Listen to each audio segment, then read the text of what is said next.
ഓം ശ്രീ നാരായണ പരമഗുരവേ നമഃ. ശ്രീനാരായണ ധർമ്മം അർത്ഥവിവരണവും വ്യാഖ്യാനവും സ്വാമി മുക്താനന്ദയതി. ശ്ലോകാലാപനം മാതാ നിത്യചിന്മയി. ഷഷ്ടസർഗം ബ്രഹ്മചര്യം. 160-ാമത്തെ ശ്ലോകത്തില് ദൈവ പൈതൃക കർമാണി ന പ്രമാദേന ലംഘയേത് സദാചാര്യ പിതൃതിഥീൻ അനുവർത്തേത ദൈവവത്. ദൈവ പൈതൃക കർമാണി, ദൈവ പൈതൃക കർമ്മങ്ങളെ പ്രമാദേവ പ്രമാദത്താൽ ന ലംഘയേത് ലംഘിക്കരുത് എന്ന് പറയുന്നത്.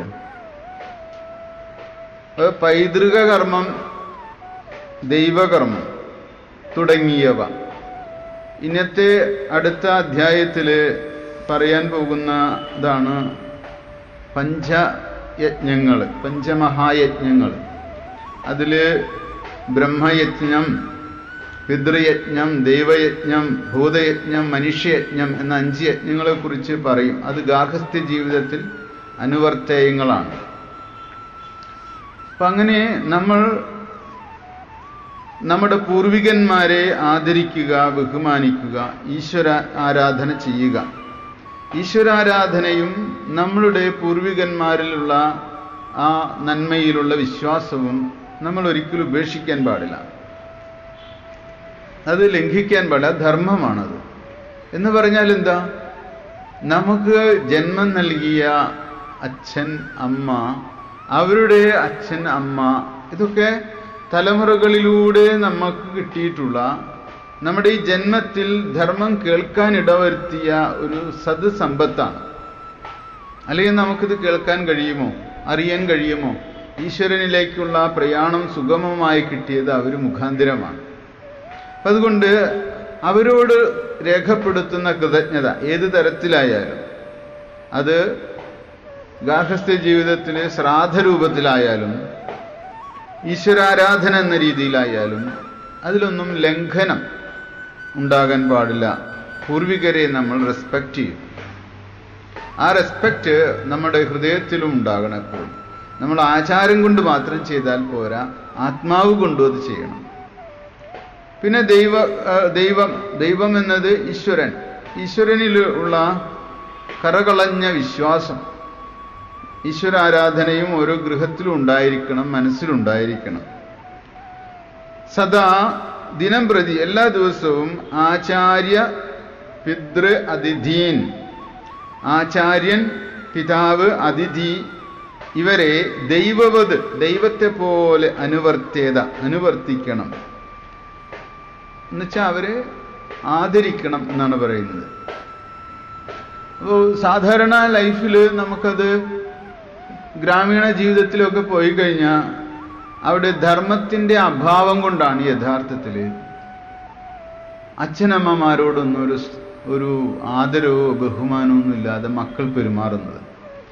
പക്ഷെ ആ ഗൃഹം ആരംഭിക്കുന്നതിന് മുമ്പ് ഈ ദമ്പതിമാർക്ക് കിട്ടേണ്ട ഒരു എഡ്യൂക്കേഷൻ ഉണ്ട്.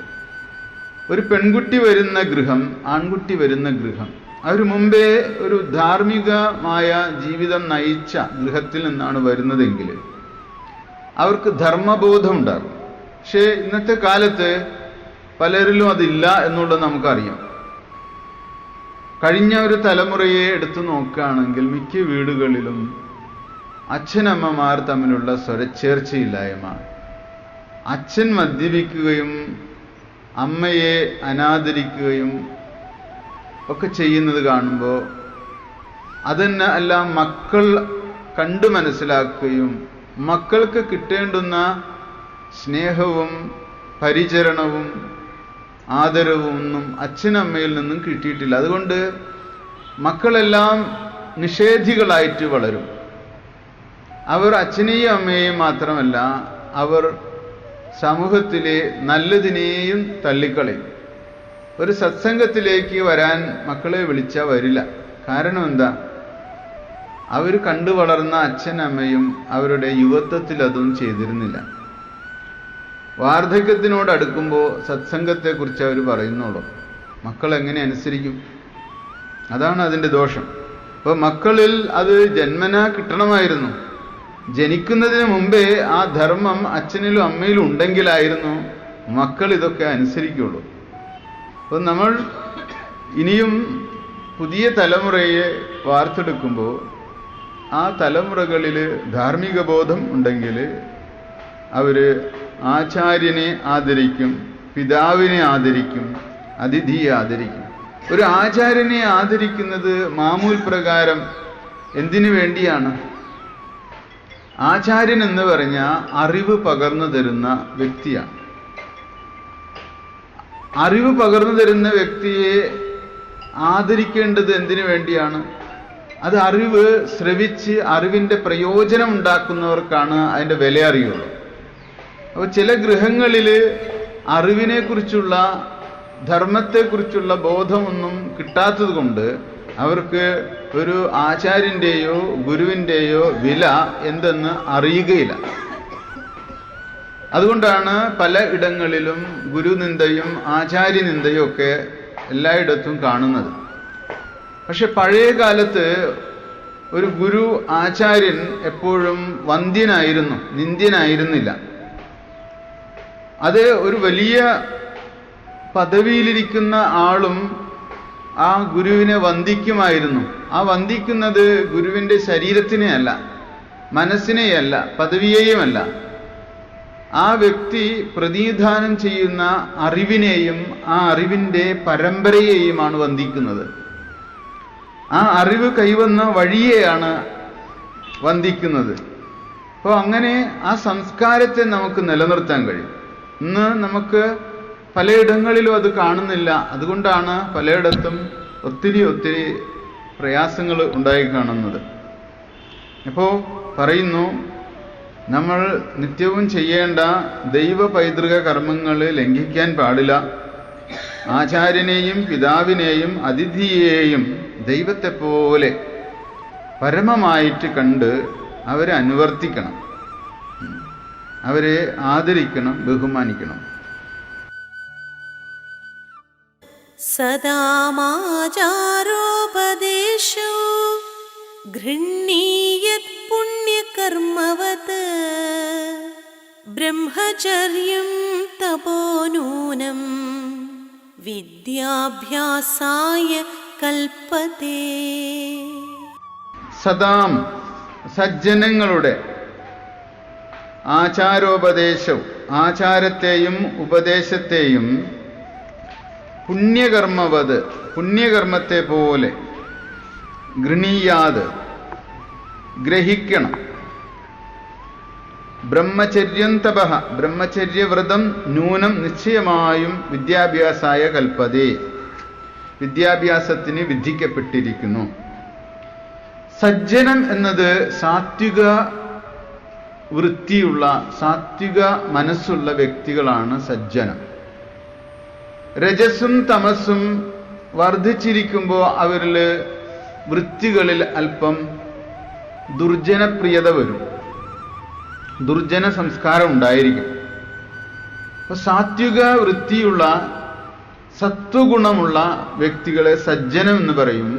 അവർക്ക് എന്തായിരിക്കും മുഖ്യ താല്പര്യം? ഒരു സജ്ജനത്തിൻ്റെ മുഖ്യ താല്പര്യം മോക്ഷമായിരിക്കും. മാത്രമല്ല സജ്ജനം ഒരിക്കലും ഹിംസയിൽ രസം കാണുകയില്ല. സജ്ജനം എന്നും ആധ്യാത്മിക സംസ്കാരത്തെ മാനിച്ചുകൊണ്ട് ആധ്യാത്മിക കാര്യങ്ങളിൽ വിചാരം ചെയ്തുകൊണ്ട് ഈശ്വര സാക്ഷാത്കാരത്തിനായിട്ട് കൂടുതൽ പ്രാധാന്യം കൊടുക്കും. അവരെ സജ്ജനം എന്ന് പറയുന്നു. അവർ ജീവിതത്തിൽ ധർമ്മത്തെയാണ് മുഖ്യമായിട്ട് ആചാരത്തിന് വേണ്ടിയിട്ട് വെച്ചിരിക്കുന്നത്. അപ്പോൾ സദാം സജ്ജനങ്ങളുടെ ആചാരോപദേശവും ആചാരത്തെയും ഉപദേശത്തെയും പുണ്യകർമ്മവത് പുണ്യകർമ്മത്തെ പോലെ ഗ്രഹിക്കണം. സജ്ജനങ്ങൾ പറയുന്നത് കേൾക്കുക, സജ്ജനങ്ങൾ അനുഷ്ഠിക്കുന്നത് കാണാൻ കഴിയുക, അതൊക്കെ ഒരു പുണ്യമായിട്ട്, നിങ്ങൾ ചെയ്ത പുണ്യമാണ് അതൊക്കെ മനസ്സിലാക്കാനായിട്ട് സാഹചര്യം ഉണ്ടായിട്ടുള്ളത്. അപുണ്യശാലികൾക്ക് ഒരിക്കലും സജ്ജനങ്ങളെ കാണാനോ സജ്ജനങ്ങളുടെ ഉപദേശം കേൾക്കാനോ ഒരിക്കലും നിമിത്തങ്ങൾ ഉണ്ടാവില്ല. നിങ്ങളോട് ഒരു സത്സംഗത്തെക്കുറിച്ച് ഒരാൾ വന്ന് പറയണമെങ്കിൽ പോലും നിങ്ങളിൽ എവിടെയോ പുണ്യത്തിൻ്റെ ഒരു അംശം ഉണ്ടായിരിക്കണം. അതുകൊണ്ടാണ് നിങ്ങൾ അത് കേൾക്കാനുള്ള മനസ്സുണ്ടാകുന്നത്, ശ്രദ്ധിക്കാനായിട്ട്. അല്ലെങ്കിൽ നിങ്ങൾക്കത് കേൾക്കാൻ തോന്നുകയില്ല, ഇഷ്ടമുണ്ടാകുകയില്ല. നമ്മൾ അവരെ നിന്ദിക്കുകയും പരിഹസിക്കുകയും ചെയ്യും, വെറുതെ നേരം കളയാനായിട്ട്. ആ നേരം എന്തെങ്കിലും ചെയ്താൽ കുറച്ച് പൈസ ഉണ്ടാക്കാമല്ലോ എന്ന് പറയും. അപ്പൊ അത് സജ്ജനങ്ങളെ കേൾക്കാന്ന് പറയുന്നത് വ്യക്തിത്വത്തിലിരിക്കുന്ന പുണ്യ അംശത്തിന്റെ ഫലമായിട്ടാണ്. പൂർവ കർമ്മ ഫലങ്ങൾ പുണ്യത്തെ ഇപ്പോൾ വായിക്കുന്ന സമയം, അതായത് പുണ്യത്തെ ഫലപ്രാപ്തിയിലെത്തിച്ച സമയത്താണ് നിങ്ങൾക്ക് സത്സംഗവും സജ്ജന സാന്നിധ്യവും ലഭിക്കുന്നത്. ബ്രഹ്മചര്യം തപ, ബ്രഹ്മചര്യവ്രതം നിശ്ചയമായിട്ടും വിദ്യാഭ്യാസത്തിൽ വിധിക്കപ്പെട്ടിരിക്കുന്നു. അപ്പൊ നമ്മൾ എഡ്യൂക്കേഷണൽ പീരീഡ് എന്ന് പറഞ്ഞാൽ എപ്പോഴായാലും എഡ്യൂക്കേഷൻ ചെയ്യുമ്പോൾ ആധ്യാത്മിക ശ്രവണവും മനനവും സ്വാധ്യായവും വിചാരവും ജീവിതത്തിൽ എപ്പോൾ കൊണ്ടുവന്നാലും അപ്പോൾ ബ്രഹ്മചര്യം ഒരു വ്രതമായിട്ട് എടുക്കുകയാണെങ്കിൽ പെട്ടെന്ന് നമുക്ക് ഗ്രഹിക്കാൻ കഴിയുകയും നമ്മുടെ മേധയിൽ അത് തിളങ്ങി നിൽക്കുകയും ചെയ്യും എല്ലാം. അപ്പൊ എന്തുകൊണ്ടാണ് നമ്മൾക്ക് ചിലതൊന്നും തലയിലിരിക്കാത്തതെന്ന് ചോദിച്ചു കഴിഞ്ഞാൽ ബ്രഹ്മചര്യത്തിന്റെ അഭാവമാണ് എന്ന് മനസ്സിലാക്കാം. ബ്രഹ്മചര്യം വർദ്ധിപ്പിക്കുമ്പോൾ എല്ലാം മേധാശക്തി കൂടും. മേധ എന്ന് പറഞ്ഞാൽ നമ്മൾ കേൾക്കുന്ന സാധനം അവിടെ ഇരിക്കും, അത് പെട്ടെന്ന് തന്നെ, അതാണ് മേധാശക്തി. അപ്പൊ പഠന സമയത്ത് അത് വളർത്തിയെടുക്കണം. ഭഗവത്ഗീതയിൽ ഒരിടത്ത് പറയുന്നു, യത് യദാചരതി ശ്രേഷ്ഠ തത് തത് ഏവ ഇതരോ ജനഃ സയത് പ്രമാണം കുരുതേ ലോകസ്തദനുവർത്തതേ. ശ്രേഷ്ഠനായ ഒരു വ്യക്തി, ഒരു സജ്ജനം എന്ത് ആചരിക്കുന്നുവോ അത് മറ്റുള്ള ആളുകൾ പ്രമാണമായിട്ട് കരുതും എന്നുള്ളതാണ്. അപ്പോൾ ഒരു സജ്ജനത്തെ ശ്രദ്ധിച്ചു കഴിഞ്ഞാൽ ലോകം ആ സജ്ജനത്തിൻ്റെ വഴി അവരുടെ ജീവിതത്തിൻ്റെ വഴിയായിട്ട് കണ്ടെത്തും. ആ ശ്രദ്ധിക്കാനുള്ള മനസ്സ് ഏറ്റവും പ്രാധാന്യമുള്ളതാണ്. ശ്രദ്ധിച്ചാൽ മാത്രമാണ് സജ്ജനത്തിൽ നിന്ന് ചിലത് തങ്ങളിലേക്ക് ഊറ്റിയെടുക്കാൻ പറ്റുള്ളൂ. നമ്മളിലേക്കത് കൊണ്ടുവരണം. അതാണ് സജ്ജനങ്ങളോട് ചേർന്ന് നിൽക്കുമ്പോൾ പോലും ഒരു സംസ്കാരം നമുക്കുണ്ടാകും. നമ്മളറിയാതെ നമ്മളുടെ പലതരത്തിലുള്ള മാലിന്യങ്ങൾ പോകും. നമ്മുടെ മനസ്സിൽ നിന്ന് പോകും, കർമ്മത്തിൽ നിന്ന് പോകും, ചിന്തയിൽ നിന്ന് പോകും. അതെങ്ങനെയാ പോകുന്നതെന്നറിയില്ല. കാരണം എന്താ? സജ്ജന സംസ്കാരം നമ്മളിലേക്ക് ഒരു തെളിനീരുറവ പോലെ വന്ന് നമ്മളിലെ ആ മലിനജലം കഴുകിക്കളയപ്പെടുകയാണ്. അത് ദീർഘകാലത്തെ സഹവാസം കൊണ്ടും ദീർഘകാലത്തെ സാമീപ്യം കൊണ്ടും അതൊക്കെ ഉണ്ടാകും. അതുകൊണ്ടാണ് സത്സംഗത്തിൽ വന്നാൽ മാറ്റം ഉണ്ടാകും, ട്രാൻസ്ഫർമേഷൻ ഉണ്ടാകും. നമുക്ക് ആത്മസാക്ഷാത്കാരത്തിൻ്റെ യോഗ്യതയിൽ ഏറ്റവും മുഖ്യമായത് സത്സംഗമാണ്, സജ്ജനങ്ങളുടെ സാമീപ്യമാണ്. അത് അറിയണം. മിതനിദ്രാമിതാഹാരോ മിതവസ്ത്രപരിഗ്രഹഃ മിതഭാഷണമേകൈകം ഭൂഷണം ബ്രഹ്മചാരിണഃ. ഒരു ബ്രഹ്മചാരിയുടെ ഭൂഷണം, ഭൂഷണം എന്ന് വെച്ചാൽ അലങ്കാരം. എന്താ ശരിക്കും? ഒരു ബ്രഹ്മചാരിയുടെ അലങ്കാരം എന്തെന്ന് ഇവിടെ പറയുകയാണ്. മിതനിദ്ര, മിതമായ ഉറക്കം. മിതം എന്ന് പറഞ്ഞാൽ എന്താ? മിതം എന്ന് പറഞ്ഞാൽ അമിതമാകാത്തത്. അമിതമാകാൻ പാടില്ല നിദ്ര. എന്നാൽ ആവശ്യത്തിന് വേണ്ടതാണ് നിദ്ര. ആഹാരം മിതമായിരിക്കണം, അമിതമാകാൻ പാടില്ല. മിതവസ്ത്രം. നമ്മൾ വസ്ത്രം എന്നത് ഒരു എക്സിബിഷൻ ആക്കാൻ പാടില്ല. നമ്മുടെ ഒരു നീഡ്. അതിൽ കൂടുതൽ വസ്ത്രത്തിന് എന്താ പ്രത്യേകത എന്ന് ചോദിക്കും. മിതവസ്ത്രം. അതുകൊണ്ടാണ് ബ്രഹ്മചാരികൾ ആശ്രമത്തിലേക്ക് വരുമ്പോൾ അവർക്ക് വെളുത്ത വസ്ത്രം കൊടുക്കും. ആ വസ്ത്രം അണിയുമ്പോൾ എല്ലാവർക്കും ഈക്വലാണ്. പിന്നെ വേറെ ഒരു അഹങ്കാരം ഉണ്ടാകാൻ പാടില്ല. എനിക്ക് നല്ല വസ്ത്രമുണ്ട്, എനിക്ക് റൈമണ്ടിൻ്റെതുണ്ട്, സ്യൂട്ടുണ്ട്, അതുണ്ട് ഇതുണ്ടെന്നൊന്നും പറയരുത്. എല്ലാവർക്കും സിമ്പിളായിട്ടുള്ള കോട്ടൺ ഡ്രസ്സുകൾ കൊടുക്കും. അപ്പോൾ ആ ഡ്രസ്സ് അണിയുമ്പോൾ ഡ്രസ്സിലുള്ള അവരുടെ ആ അഭിമാനം അങ്ങ് പോകും. മിതവസ്ത്രം അതാണ് ശരിക്കും ആധ്യാത്മിക സരണിയിൽ സഞ്ചരിക്കുന്നവരുടെ വസ്ത്രധാരണം സിമ്പിളായിരിക്കണം. ആ സിമ്പിൾ ഡ്രസ്സിനാണ് ഇമ്പോർട്ടൻസ്. നമ്മളുടെ ശരീരത്തിൻ്റെയോ ഡ്രസ്സിൻ്റെയോ മഹിമയാകരുത് ഒരു ബ്രഹ്മചാരിക്ക് മഹിമയാകേണ്ടത്. അവരുടെ ആത്മഗുണമാണ് അവരുടെ മഹിമ. അവർ ആത്മാവിൻ്റെ പ്രകാശമാണ് അവരുടെ മഹിമ. ഒരു ബ്രഹ്മചാരിയുടെ ഏറ്റവും വലിയ മഹിമ ത്യാഗമാണ്. ത്യാഗവും സേവനവുമാണ് ഒരു ബ്രഹ്മചാരിയുടെ ഏറ്റവും വലിയ മഹിമ. ആ ത്യാഗത്തിൽ ബ്രഹ്മചാരി എല്ലാവരെയും അതിശയിപ്പിക്കണം. തന്നെ ത്യജിക്കാൻ തയ്യാറാകണം. അവർ സേവനം കൊണ്ടും ത്യാഗം കൊണ്ടുമാണ് അവർ ഗുരുവിനെ പ്രസാദിപ്പിക്കേണ്ടത്. മാത്രമല്ല അവർ മിതഭാഷണം, ഒത്തിരി വാചാലമാകരുത്. നിങ്ങൾ സംസാരിക്കാനിരുന്നു കഴിഞ്ഞാൽ നിങ്ങൾ കൈവിട്ടു പോകുന്നത് നിങ്ങൾക്കറിയാം. ഒരിക്കലും ബ്രഹ്മസരണിയിലൂടെ സഞ്ചരിക്കുമ്പോൾ അത്തരം ഭാഷണങ്ങൾ അനാവശ്യമാണ്. പ്രത്യേകിച്ചും മൂന്നാമതൊരാളെക്കുറിച്ച് നിങ്ങൾ സംസാരിക്കാനേ പാടില്ല. ജീവിതത്തിൽ ജീവിച്ചിരിക്കുന്ന മൂന്നാമതൊരാളെക്കുറിച്ച് നിങ്ങൾ സംസാരിക്കുമ്പോൾ നിങ്ങൾ ആത്മമാർഗത്തിൽ നിന്ന് വ്യതിചലിക്കുന്നവരാണ്. എന്തുകൊണ്ടെന്ന് ചോദിച്ചു കഴിഞ്ഞാൽ ആ മൂന്നാമത് ഒരാളെക്കുറിച്ച് നിങ്ങൾ നല്ലത് പറയുന്നതും ദോഷം പറയുന്നതും ഒരുപോലെ ദോഷമാണ്. നല്ലത് പറയാനും ദോഷം പറയാനും നിങ്ങൾ ഉപയോഗിക്കുന്ന വഴികളും മാർഗങ്ങളും പലതരത്തിലും മലിനമായ വഴികളായിരിക്കും. ഒരാളെക്കുറിച്ച് നല്ലത് പറയുമ്പോൾ ആ നന്മയെ സാധൂകരിക്കാൻ വേറെ ഒരാളെ ബലിയാടാക്കേണ്ടി വരുന്നുണ്ട്. അത് നിങ്ങൾ അറിയില്ല. അത്തരത്തിൽ മൂന്നാമതൊരാളെക്കുറിച്ച് സംസാരിക്കുന്നതിന് പകരം എപ്പോഴും നിങ്ങളുടെ ചുറ്റുപാടുമുള്ള മരങ്ങളെക്കുറിച്ചോ പൂക്കളെക്കുറിച്ചോ ഒക്കെ പറയുന്നതാണ് എപ്പോഴും നല്ലത്. ഒരിക്കലും വ്യക്തിപരമായിട്ടുള്ള ചർച്ചകൾ അത്ര നല്ലതല്ല. അതുകൊണ്ട് മിതഭാഷണമാണ് ഏറ്റവും നല്ലത്. സംസാരിക്കണമെങ്കിൽ ധർമ്മത്തെക്കുറിച്ചും ആത്മവിചാരത്തെക്കുറിച്ചും തത്വദർശനങ്ങളെക്കുറിച്ചൊക്കെ സംസാരിക്കാം. അതിനാണ് ശാസ്ത്രഗ്രന്ഥങ്ങൾ ഇത്രയധികം ഭാരതത്തിൽ തന്നിട്ടുള്ളത്. എപ്പോഴും നിങ്ങളുടെ കൈവശം ഒരു ആധ്യാത്മിക ഗ്രന്ഥം വച്ചിരിക്കണം.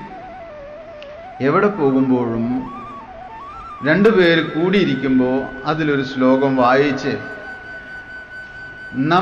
നമ്മൾ അവർക്ക് പറഞ്ഞു കൊടുക്കാതെ അവരെ കൊണ്ട് ഇതിൻ്റെ അർത്ഥം പറയിപ്പിക്കണം. അല്ലെങ്കിൽ നമ്മൾ വായിച്ചു കൊടുത്തതിന് ശേഷം ഇത് എങ്ങനെ മനസ്സിലാക്കാമെന്ന് ചോദിക്കണം. അങ്ങനെ ആ ശ്ലോകത്തിൽ ഡിസ്കഷൻ തുടങ്ങാം. അപ്പോൾ നിങ്ങൾക്ക് ഇതര വിഷയങ്ങൾ സംസാരിക്കാതെ ആത്മവിഷയത്തിലേക്ക് വരുവാനും മനസ്സിനെ കുറച്ചുകൂടി ശാന്തമാക്കാനും കഴിയും. അല്ലെങ്കിൽ എന്താ പ്രയാസം? നമ്മൾ ഗോസിപ്രിയന്മാരാണ്. അതുകൊണ്ട് തന്നെ ആ മിതഭാഷണം വാചാലമാകും. കാരണം നമ്മൾ നല്ലതാകാൻ വേണ്ടിയിട്ട്, നമ്മൾക്ക് നല്ലവനാകാൻ വേണ്ടി ഒരുപാട് ആളെ നമ്മൾ നോവിക്കും, ഒരുപാട് ആളുകളെ വേദനിപ്പിക്കും, ഒരുപാട് ആളുകളെ കുറ്റപ്പെടുത്തും. കാരണം എന്താ? ഈ ലോകത്ത് അവസാനം എത്തിച്ചേരുന്ന നിഗമനം എന്തെന്ന് ചോദിച്ചാൽ ഞാൻ അല്ലാത്തതൊക്കെ ഒക്കെ മോശമാണ് എന്നാണ്. അതാണ് ലോകത്തിൻ്റെ കൺക്ലൂഷൻ. അതുകൊണ്ട് മിതഭാഷണം എപ്പോഴും ഉണ്ടായിരിക്കണം. അത് ബ്രഹ്മചാരിയുടെ ഭൂഷണമാണ് എന്ന് അറിയണം. ദ്യൂതം പൈശൂന്യമനൃതം അപവാദവജസ്തഥാ കാമക്രോധാവധാലാസ്യം അസൂയാം ച പരിത്യജേത്. ദ്യൂതം എന്ന് പറഞ്ഞാൽ ചൂത്. ചൂത് എന്ന് പറഞ്ഞാൽ എല്ലാ തരത്തിലുള്ള കളികളിലും ചീട്ടുകളി, ചാൻസുകളിൽ, അതായത് വേറെ ആൾ നമുക്ക് അത്തരം കളികളിൽ ചതിക്കാൻ പറ്റും. അത്തരം കളികളിലേക്ക് മുംബൈയിലൊക്കെ ചെന്ന മടുക്ക എന്ന് പറഞ്ഞ കളിയൊക്കെ ഉണ്ട്. പിന്നെ റമ്മി എന്നൊക്കെ പറഞ്ഞ് കളികൾ, ചൂത് എന്ന് പറഞ്ഞ എല്ലാറ്റിനെയും ഉൾപ്പെടുത്തിക്കൊണ്ടുള്ളതാണ് അത്തരം കളികൾ. ഈവൻ ലോട്ടറി ടിക്കറ്റ് പോലൊരു കളിയാണ്. നമ്മളെ പറ്റിക്കുകയാണ്, നമ്മൾ മോഹിപ്പിക്കുകയാണ്, പ്രലോഭിപ്പിക്കുകയാണ്. 100 പ്രാവശ്യം ടിക്കറ്റ് എടുത്തിട്ടും ഒരിക്കൽ പോലും അടിക്കാത്ത ആളുകളുണ്ട്. എന്നാലും അതിൻ്റെ ഉള്ളിലൊരു മോഹം, ഒരിക്കൽ എനിക്ക് ലോട്ടറി അടിക്കുന്നുള്ളത്. അത്തരം കളികളിലേക്ക് പോകാതെ ജീവിതം ഇങ്ങനെ വ്യർത്ഥമാക്കി കളയുന്നു. ഒരിക്കൽ എനിക്ക് കിട്ടും, ഒരിക്കൽ എനിക്കൊരു ദിവസമുണ്ട്. അങ്ങനെ ആലോചിച്ചിട്ട് എല്ലാ നായയ്ക്കും ഒരു ദിവസമുണ്ട് എന്ന് പറയും. പക്ഷേ നാം ആകുന്ന നായയ്ക്ക് ഒരു ആയുസ്സിൽ ഒരു ദിവസം ഇല്ലെങ്കിലോ ഒരു ജീവിതം വ്യർത്ഥമായി. അതുകൊണ്ട് ദ്യൂതത്തിലൊന്നും നിങ്ങൾ പോകരുത്. ദ്യൂതം വെറുതെ ജീവിതം വ്യർത്ഥമാക്കി കളയാനായിട്ട്. പൈശൂന്യം, ചതി, വഞ്ചന, വേറാളെ ചതിച്ചുകൊണ്ട് മധുരഭാഷണങ്ങൾ പറഞ്ഞുകൊണ്ട് അയാളുടെ കയ്യിലുള്ളതും അയാളുടെ ജീവിതമൊക്കെ തട്ടിയെടുക്കരുത്.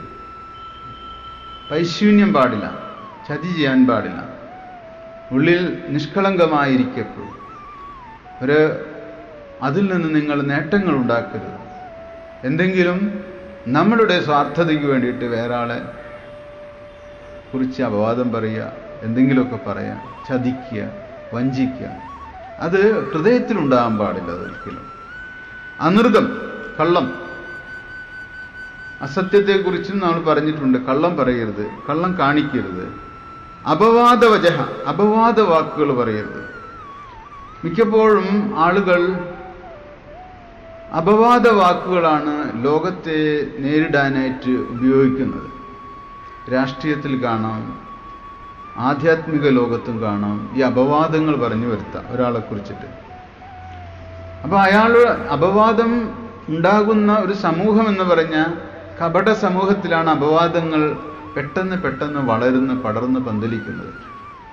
ഒരു സമൂഹത്തിൽ കപടമായ ചിന്തകളും സദാചാരങ്ങളൊക്കെ ഇരിക്കുകയാണെങ്കിൽ പെട്ടെന്ന് ഒരു രാഷ്ട്രീയക്കാരനെയോ ഒരു ആധ്യാത്മിക പുരുഷനെയോ ഒക്കെ അദ്ദേഹത്തെ താറടിച്ച് കാണിക്കുക എളുപ്പമാണ്. അല്ലെങ്കിൽ നല്ലൊരു ഗൃഹസ്ഥനെ, നല്ലൊരു മനുഷ്യനെ, നല്ലൊരു ഉദ്യോഗസ്ഥനെ, അദ്ദേഹത്തെയൊക്കെ അപവാദങ്ങൾ കൊണ്ട് കീഴടക്കാൻ എളുപ്പമാണ്. ഒരു ബുള്ളറ്റിനേക്കാൾ അധികം. ഒരാളെ ഒരു വെടിയുണ്ട കൊണ്ട് കൊല്ലുന്നതിനേക്കാളും കൂടുതൽ തീവ്രത അപവാദങ്ങൾ കൊണ്ട് കൊല്ലുന്നതാണ്. അപ്പോൾ അപവാദങ്ങൾ ഒരിക്കലും വേറെ ആളെ കുറിച്ച് നമ്മൾ പറയാൻ പാടില്ല. അത് ഏറ്റവും അടിസ്ഥാനപരമായ ഒരു കാര്യമാണ്. ലോകത്ത് എല്ലാ സംഘടനകളിലും അപവാദങ്ങൾ ഉണ്ടാക്കിയിട്ടാണ് ആ സംഘടനകളുടെ കെട്ടുറപ്പിനെ പോലും നശിപ്പിച്ചു കളയുന്നത്. അപ്പോൾ വ്യക്തികളിലിരിക്കുന്ന നെഗറ്റീവ് ആറ്റിറ്റ്യൂഡ്, അതായത് നിഷേധാത്മകമായ ഒരു ശക്തിയും കാഴ്ചപ്പാടും കൊണ്ട് ആ വ്യക്തി മറ്റുള്ളവരുടെ ശ്രദ്ധ പിടിച്ചു പറ്റുന്നത് അപവാദങ്ങൾ ഉണ്ടാക്കി, അപവാദങ്ങൾ പ്രചരിപ്പിച്ചുകൊണ്ടാണ്. ഷേക്സ്പിയറുടെ ഒഥല്ലോ എന്ന ഒരു ഡ്രാമയുണ്ട്. ആ ഡ്രാമയിലൊരു കഥാപാത്രം ഇങ്ങനെ സ്വയം മറ്റുള്ളവരെ കുറിച്ച് അപവാദങ്ങൾ പരത്തി അവരുടെ ജീവിതത്തിൻ്റെ ശാന്തിയും സമാധാനവും ഭഞ്ജിക്കുന്നതായിട്ടാണ് ഒഥല്ലോയിൽ ചിത്രീകരിച്ചിട്ടുള്ളത്. ആ ഒഥല്ലോ എന്ന് പറഞ്ഞ ഡ്രാമ പോലെ തന്നെയാണ് മിക്കവാറും നമ്മളുടെ സാമൂഹ്യ ജീവിതമൊക്കെ. എവിടെയും കാണും ഒരു ശകുനി, അപവാദങ്ങളൊക്കെ ആയിട്ടിങ്ങനെ നടക്കും. പക്ഷെ നമ്മൾ ആധ്യാത്മിക ജീവിതം നയിക്കുന്ന ഒരാൾ മനസ്സിലാക്കേണ്ടത് ലോകം എപ്പോഴും ഇങ്ങനെ തന്നെയാണ് എന്ന് മനസ്സിലാക്കണം. അതായത് അപവാദങ്ങൾ ലോകത്തിൻ്റെ ഭാഗമാണ്. പക്ഷെ അതിനെ അതിജീവിക്കാനായിട്ട് നമുക്കൊരു മാനസിക സ്ഥൈര്യം ഉണ്ടായിരിക്കണം. അത് അപവാദം, അതയാളുടെ രോഗം എന്ന് വിചാരിച്ചാൽ മതി. എല്ലാം ഓരോരുത്തരുടെ രോഗങ്ങളാണ് അവരുടെ അപവാദങ്ങളായിട്ട് പുറത്തു വരുന്നത്. അപ്പം അപവാദങ്ങളെ അതിജീവിക്കാൻ കഴിയുന്ന ഒരു മൈൻഡ് സെറ്റ്, അത് സ്പിരിച്വൽ മൈൻഡ് സെറ്റ് ഓരോരുത്തരും ഉണ്ടാക്കിയെടുക്കേണ്ടതുണ്ട്. വേറെ ആരെക്കുറിച്ചും വേറെ ഒരാൾക്ക് വേദനയുണ്ടാക്കുന്ന രീതിയിൽ അയാളെ സ്വഭാവഹത്യ ചെയ്യുകയോ അയാളെക്കുറിച്ച് മോശമായി സംസാരിക്കുകയോ ചെയ്യാൻ പാടില്ല. അങ്ങനെയാണെങ്കിൽ മാത്രമാണ് നമുക്കൊരു സ്പിരിച്വൽ ഗെയിൻ ഉണ്ടാക്കാൻ പറ്റുള്ളൂ. ഇനി തഥാ പ്രകാരം കാമക്രോധവും, കാമം ക്രോധം ഇവയും, ഇത് രണ്ടും വലിയ ദോഷങ്ങളാണ്. കാമാത് ക്രോധോ അഭിജായതേ, കാമത്തിൽ നിന്ന് ക്രോധം ഉണ്ടാകുന്നു. ക്രോധമുണ്ടാകാൻ കാരണം എന്താ? അടിസ്ഥാനപരമായി എല്ലാ ക്രോധങ്ങളിലും സപ്രസ്ഡ് ആയിട്ടുള്ള കാമമുണ്ട്. എവിടെയൊക്കെയാണോ കാമം എന്ന വികാരം അടിച്ചമർത്തപ്പെടുന്നത് അവിടെ അതിൻ്റെ ബഹിർസ്ഫുരണം ഒരു എക്സ്പ്ലോഷനായിട്ട്, ഒരു സ്ഫോടനമായിട്ട് വരും. അതാണ് ക്രോധം എന്ന് പറയുന്നത്. നിങ്ങൾ ഒരു കാര്യം ആഗ്രഹിച്ചിട്ട് ആ ആഗ്രഹം സഫലമാകാതെ വരുന്ന സമയത്ത് നിങ്ങൾ വെറുതെ പൊട്ടിത്തെറിക്കും. അത് കുടുംബജീവിതത്തിലാണെങ്കിൽ കുട്ടികളുടെ മേത്തായിരിക്കും ചൊരിയുക, ചില ഭർത്താവിലായിരിക്കും.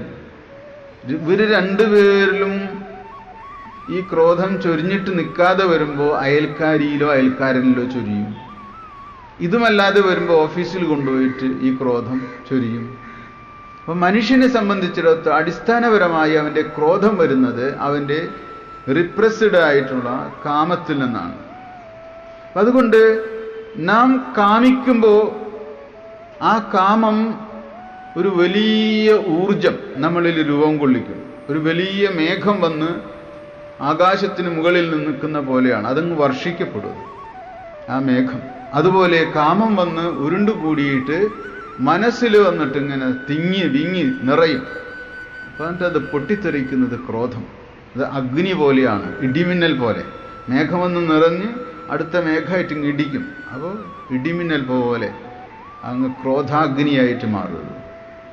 അപ്പോൾ ഈ ക്രോധവും കാമവും പരസ്പരം ഒരുമിച്ചിരിക്കുന്നതാണ്.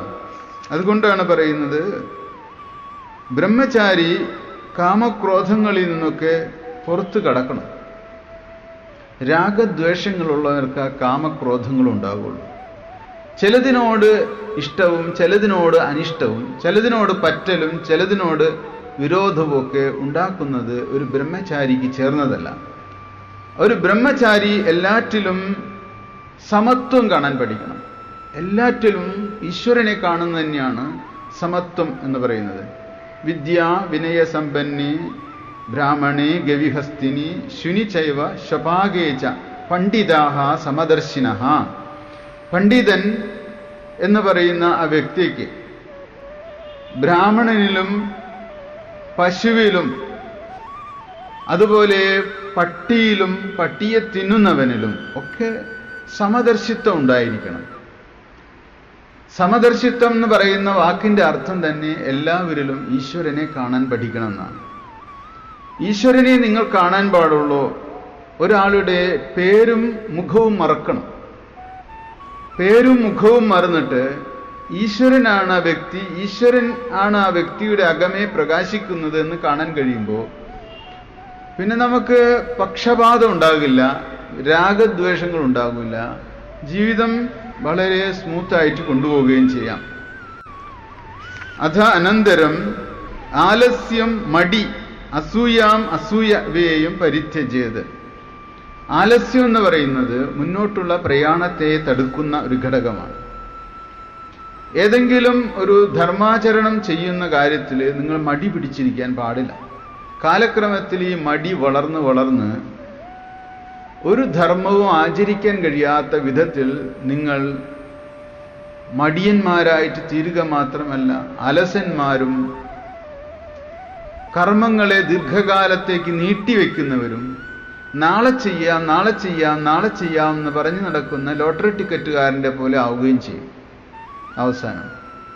അപ്പം ഇന്ന് ചെയ്യേണ്ട കാര്യങ്ങൾ ഇന്ന് തന്നെ ചെയ്യണം. അല്ലാത്തവരെ ദീർഘസൂത്രി എന്ന് വിളിക്കും. ദീർഘസൂത്രി എന്ന് പറഞ്ഞു കഴിഞ്ഞാൽ ഇന്ന് ഇനിയിപ്പോൾ വേണ്ട, നാളെ ആക്കാം, നാളെ പറയും മറ്റന്നാളാക്കാം. അങ്ങനെ ഉള്ള ആളുകൾ ഈ ആലസ്യമുള്ളവരാണ്. അപ്പോൾ ആലസ്യത്തിന് ഒരിക്കലും നമ്മളെ വിട്ടുകൊടുക്കാൻ പാടില്ല. സത്വഗുണമുള്ള ഒരു വ്യക്തി ചെയ്യേണ്ടത് അപ്പം ചെയ്യും. അത് ചെയ്തിട്ടാണ് അവന് ബാക്കിയുള്ള കാര്യങ്ങളുള്ളൂ. നാളത്തേക്ക് മാറ്റിവെക്കില്ല. അത് വളരെ അത്യാവശ്യം ഒരു വ്യക്തിയിൽ വേണ്ടതാണ്. മാത്രമല്ല അസൂയാംച പരിത്യജേത്. അസൂയ, നന്മ ഉള്ള ഒരു വ്യക്തിയെ കാണുമ്പോൾ അയാൾ എങ്ങനെയെങ്കിലും നശിപ്പിക്കണം. നല്ല ഒരയൽക്കാരൻ, അപ്പോൾ അയാളുടെ ഇമേജിന് ഇതാക്കാനായിട്ട് ഇയാൾ അസൂയ കൊണ്ടിരിക്കും. ഒരാളെ കുറേ പേര് ഇഷ്ടപ്പെടുന്നുണ്ടെങ്കിൽ അത് ഇയാൾക്ക് അസൂയാവും. ഒരാൾ കുറേ പണമുണ്ടെങ്കിൽ വേറൊരു പണക്കാരൻ അസൂയാവും. ഈ അസൂയ എന്ന് പറയുന്നത് ഒരിക്കലും ഒരു സാത്വിക ഗുണമുള്ള വ്യക്തികൾക്ക് ഭൂഷണമല്ല. ബ്രഹ്മചാരി അതുകൊണ്ട് അസൂയയ്ക്ക് വശംവദമാകരുത്. ഒരു ഗുരുവിൻ്റെ കീഴിൽ ശിക്ഷണം നേടുന്ന ശിഷ്യന്മാർ തമ്മിൽ പരസ്പരം അസൂയ ഉണ്ടാകാൻ പാടില്ല, വിദ്വേഷം ഉണ്ടാകാൻ പാടില്ല, ആരെയും കുറച്ച് കാണിക്കാൻ പാടില്ല. ഭക്തന്മാർക്കിടയിൽ അതുണ്ടാകാൻ പാടില്ല. സാത്വിക ഗുണം ഒരിക്കലും വേറെ ഒരാളുടെ ഗുണത്തെ ഇടിച്ചു താഴ്ത്തുകയോ ആ ഗുണത്തിൽ വേദനിക്കുകയോ ചെയ്യുന്നില്ല. അപ്പം നിങ്ങൾ എല്ലാവരുടെയും ഉള്ളിൽ ഈ അസൂയ എന്ന വികാരം വരുന്ന സമയത്ത് വളരെ അധികം മലിനമായിട്ട് തീരും ജീവിതം. നല്ലതിനെ നമുക്ക് നല്ലതായിട്ട് അറിയാൻ കഴിയണം. നല്ലതെല്ലാം ഈശ്വരൻ്റേതാണ്, വ്യക്തിയുടേതല്ല. അതൊരു വ്യക്തിയിലൂടെ വരുന്നുണ്ടെങ്കിലും നല്ല കാര്യങ്ങൾ ചെയ്യാൻ ചിലർക്ക് കഴിയും. നമ്മളെക്കാൾ നല്ല കാര്യങ്ങൾ ചെയ്യാൻ കഴിയുന്ന പലരും ഉണ്ട്. പക്ഷേ അത് ദൈവികമായൊരു നിയോഗം കൂടിയാണ്. അതുകൊണ്ട് അവരെ മാനിക്കുക, അവരെ വളരെ അധികം പരിഗണിക്കുക. കാരണം ദൈവം അവർക്ക് കൂടുതൽ സപ്പോർട്ട് കൊടുക്കുന്നു, എനർജി കൊടുക്കുന്നു. നമുക്ക് ആ നന്മയിലേക്ക് വളരാം. നമുക്കും ഒരു സാധ്യതയുണ്ട് വളരാനായിട്ട്. ഒരിക്കലും അസൂയപ്പെടാൻ പാടില്ല അതിലൊന്നും. അങ്ങനെ ഒരു ജീവിതമാണ് പറഞ്ഞു തരുന്നത്.